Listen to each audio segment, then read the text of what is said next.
Hi, Jonathan Samuel here, Steady Networks. Let's talk a little bit about dark web monitoring and why it might finally be time to implement this tool for your business.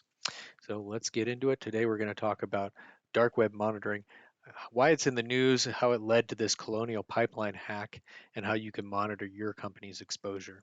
So first of all, what is dark web monitoring? Well, you and your employees visit lots of sites every month. Sometimes those sites get hacked, and you and their passwords end up all over the web in these databases on what's called the dark web.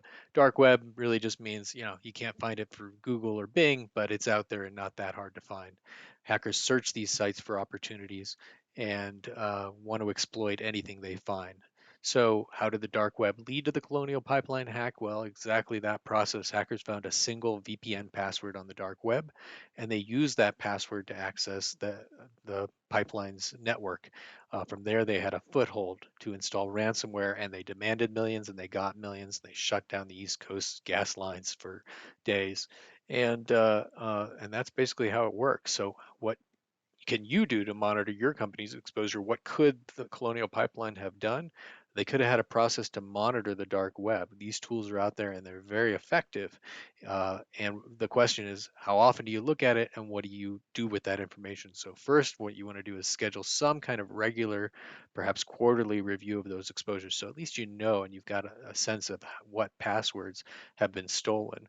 You want to assume exposure. You don't want to get after somebody because their email address ends up there. You just want to make sure they've got a changed password, that they've shut down old accounts, things like that.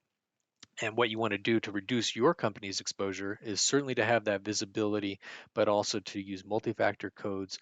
Those can really defeat those stolen passwords. Even if the password doesn't get changed with a multi-factor code, like what you get when you log into a bank account and it sends you a text message on your phone, that's a multi-factor code that can help defeat those exposures.